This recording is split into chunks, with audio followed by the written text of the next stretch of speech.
teman-teman, Assalamualaikum warahmatullahi wabarakatuh. Perkenalkan, nama saya Wode Siti Aulia Saleh. Saya dari Madrasah Aliyah Asidik Tikep. Di video kali ini saya akan membawakan materi tentang macam-macam kekuasaan dan konsep pembagian kekuasaan.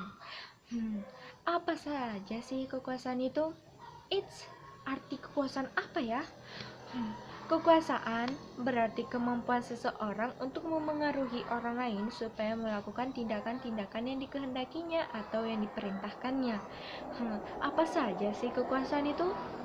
Kekuasaan, ada dua orang ahli yang terkenal dalam teori ini. Yang pertama, John Locke. John Locke beranggapan bahwa kekuasaan itu dibagi menjadi tiga, yaitu kekuasaan legislatif, kekuasaan untuk membuat dan merancang undang-undang, kekuasaan eksekutif, kekuasaan untuk menjalankan undang-undang, termasuk kekuasaan untuk mengadili setiap pelanggar terhadap undang-undang, dan kekuasaan federatif, kekuasaan untuk melaksanakan hubungan luar negeri.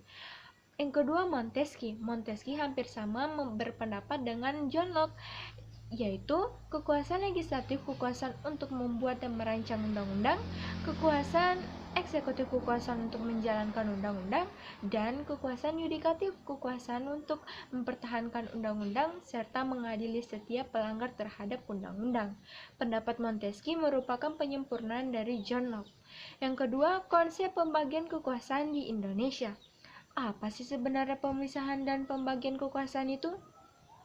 Pemisahan kekuasaan berarti kekuasaan di negara tersebut terpisah-pisah dalam beberapa bagian.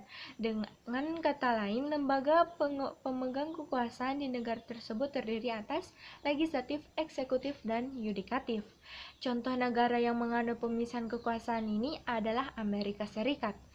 Di Indonesia, lembaga yang menjadi lembaga eksekutif adalah presiden, wakil presiden, dan menteri-menteri.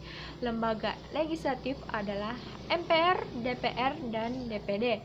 Dan lembaga yudikatif, Mahkamah Agung, Mahkamah Konsultasi, dan Mahkamah Yudisial. Penerapan pembagian kekuasaan di Indonesia terbagi menjadi dua, yaitu pembagian kekuasaan secara horizontal dan pembagian kekuasaan secara vertikal. Pembagian secara horizontal adalah pembagian kekuasaan secara sejajar di beberapa lembaga negara di Indonesia. Tidak ada lembaga yang tertinggi, yang ada hanya lembaga-lembaga yang sederajat saja.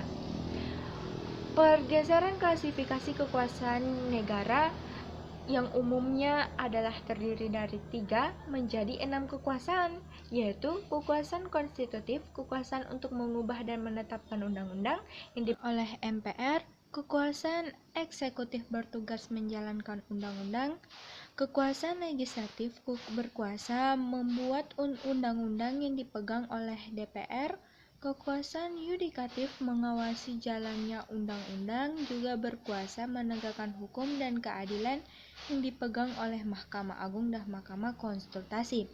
Kekuasaan eksaminatif bekerja untuk mengawasi, memeriksa, dan mengelola keuangan negara yang dijalankan oleh Badan Pemeriksa Keuangan. Kekuasaan moneter bertugas untuk menetapkan kebijakan terkait keuangan negara atau kebijakan moneter, seperti mengatur dan menjaga sistem pembayaran tunai atau non-tunai, dijalankan oleh Bank Indonesia. Pembagian kekuasaan secara vertikal. Pembagian kekuasaan secara vertikal merupakan pembagian kekuasaan menurut tingkatnya. Pembagian secara vertikal muncul atas asas desentralisasi. Dengan asas tersebut, pemerintahan pusat memberikan wewenang atau tanggung jawab terhadap pemerintah daerah untuk mengatur dan mengurus pemerintahan di daerahnya. Urusan pemerintahan pusat yaitu berwenang dengan politik luar negeri, pertahanan, keamanan, hukum, agama, moneter, fiskal, atau pajak. Nah, itu dulu ya yang saya bisa sampaikan. Wabillahi taufiq wal hidayah. Wassalamualaikum warahmatullahi wabarakatuh.